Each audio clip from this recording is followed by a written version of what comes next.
Hello and welcome to the Grand Line Review, your source for everything One Piece, and today we are going to be setting sail on a journey to discover as much as we possibly can about one of the most mysterious figures remaining in One Piece. Someone who seems inseparably linked to every grand question mark, whether it be the Void Century, the Ancient Weapons, or even Laugh Tale himself. And this is of course Joy Boy. And before I start, I do want to apologize for the lack of visual imagery depicting Joy Boy in this video because it's slightly problematic to show a character who has never been seen. Although I really do like this shot of young Roger, so for the sake of progression, we're going to call this our Joy Boy. And whilst his mentions in the series to this point are few and far between, there is a pretty incredible amount of information to be gained from them, painting a fascinating picture of this figure who may very well be the progenitor of the series as we know it. And a lot of what we know about Joy Boy can be separated into a tale of two islands, being Fishman Island and Wano Country. But before we head into that, it is time to play Joy Boy or Sad Boy. And the rules for this mini game are very simple. All you need to do is choose one side of this coin, either Joy Boy or Sad Boy. We will then flip the coin, and if your choice is incorrect, then your punishment for losing will be subscribing to the Grand Line Review, which will result in regular One Piece content uploaded straight into your YouTube feed. And if you are correct, then you don't need to subscribe. Alright, so choose your side. Are you a Joy Boy or a Sad Boy? And we will flip the coin now.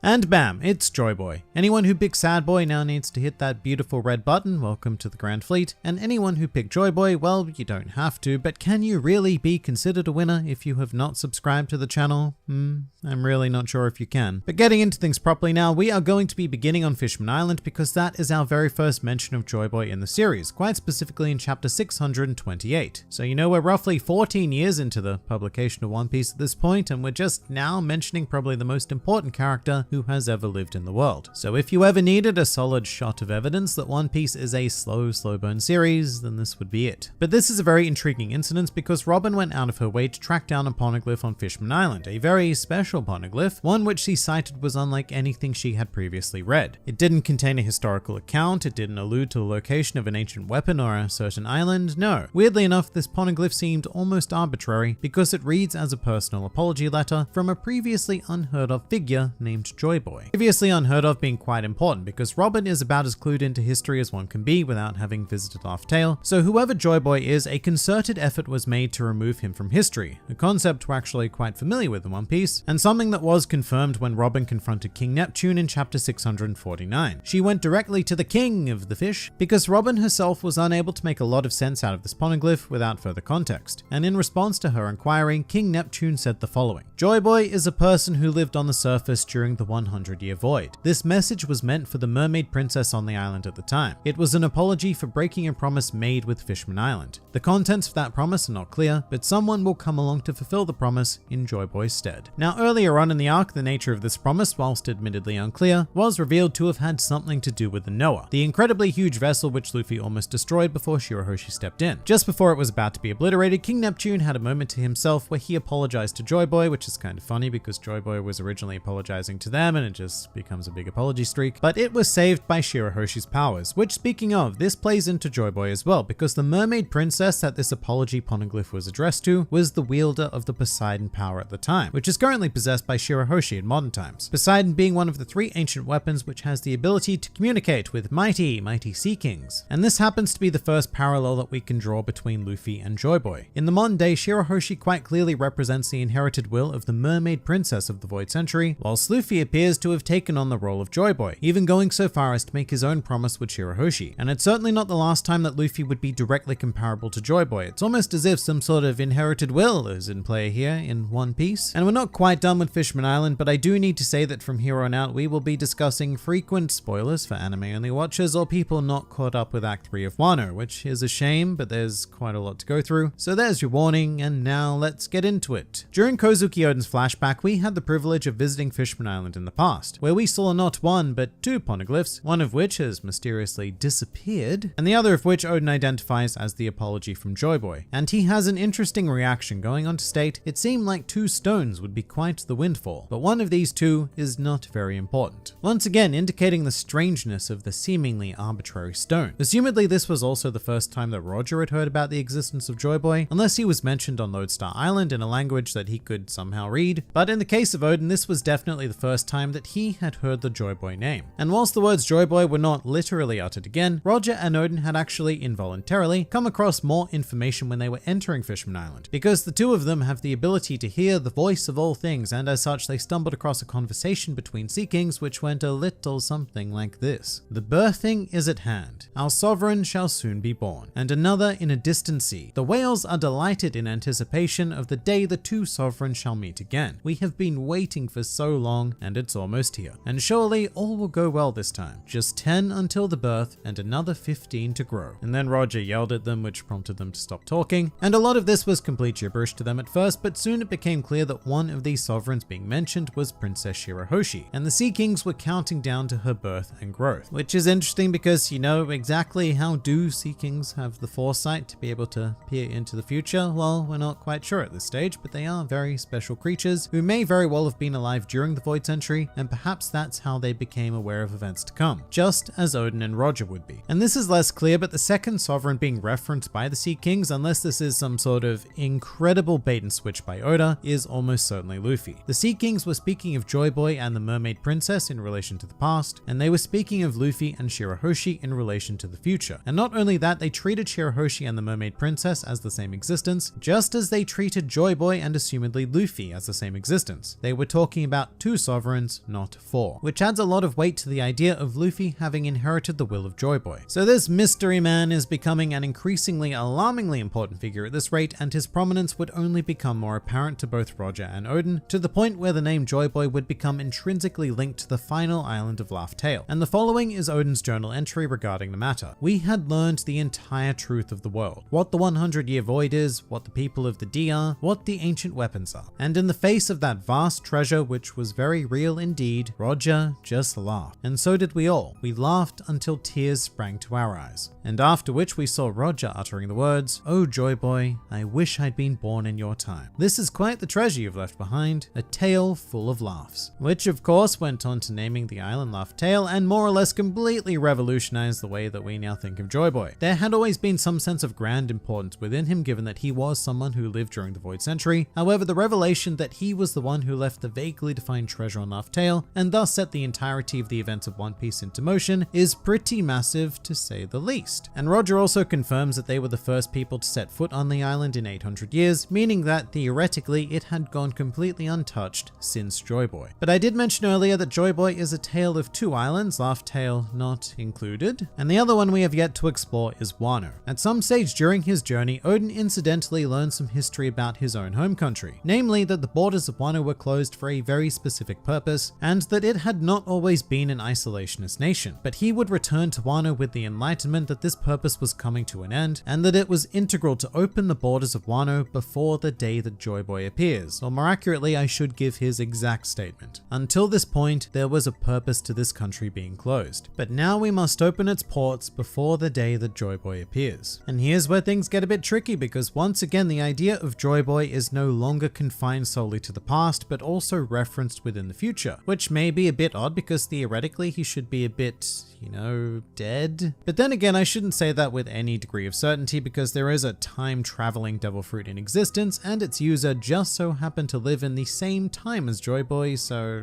who knows? Tinfoil hat away with that one. But with what Odin knows, he is convinced that Joy Boy, or an inheritor of Joy Boy's will, was going to appear on Wano in roughly 20 years after his execution. And as it just so happens, one Monkey D. Luffy landed on Wano 20 years after the death of Kozuki Odin. And that would be our third incredibly strong link between Luffy and Joy Boy. I suppose one thing you could maybe point out is that Luffy still arrived whilst the borders were closed, but then again, he is almost certainly going to be the one that allows for them to open once more, so there is that. But also, having briefly alluded to Toki, this isn't directly linked to Joy Boy, but some of Odin's famous words to our time traveler were the following. Toki, have you come searching too from 800 years in the past, searching for the day the world is overturned? Then jump 20 years ahead, and the day you shall seek. And then his statement was interrupted by an unceremonious noise of hunger, and we didn't get to hear the end, although presumably Toki eventually did. And it's just very interesting that what Toki may or may not have been seeking lines up pretty directly with Joy Boy's prophesized appearance on Wano. And even beyond that, because here Odin is mentioning the overturning of the very world. Like, this is beyond Wano, and he even declares that a great war is going to take place, one terrible enough to split the seas themselves. Something that a certain Monkey D. Luffy will no doubt be at the very center Centeroth when it does occur. And that paints a fairly intriguing picture of Joy Boy, a profound figure of the Void Century, someone who history should not have forgotten. But there is also a tragic element here as well, because no matter what he accomplished, we do know that ultimately Joy Boy failed. He was unable to keep his promise with the Mermaid Princess, and he was unable to stop the 20 Kingdoms amalgamating into the world government and effectively taking over the world. All he was able to do was leave a message, an accurate account of history, as well as somehow an accurate account of the future. Or at least, presumably accurate. I suppose we don't know yet. But that is the element to Joy Boy that is more mysterious than any other. The fact that he or those around him had the foresight to peer almost 1,000 years into the future and see this impending war coming, as well as Joy Boy's apparent role in it. I mean, I guess these sorts of powers aren't unheard of because Charlie is a fairly prolific fortune teller, but even she has limits. But one thing I will also briefly touch on is the pure speculation of the straw hat located on Marijois. There is currently nothing at all solid to indicate that this is the case, but it is a very popular idea that this hat may have belonged to Joy Boy, which would indicate that he was actually a giant. The crux of this idea comes completely from the inherited straw hat though. At this stage, I have very little doubt that Luffy embodies the will of Joy Boy, and a straw hat would be a perfect symbol of that. You know, even though the world government confiscated Joy Boy's hat, well, guess what? Luffy found one anyway, so meh. That is 100% speculation though, just to reiterate. But whatever the case, I am really fascinated to discover more about Joy Boy and just what the Void Century has to offer. But what do you guys think? Please do leave your thoughts in the comments below, or even join my Discord server. And if you'd like to see more videos like this, then please do go and check out some of my other content, or even subscribe to the channel for more glorious One Piece business uploaded straight into your YouTube feeds. But for now, this has been the Grand Line Review, and I'll see you next time.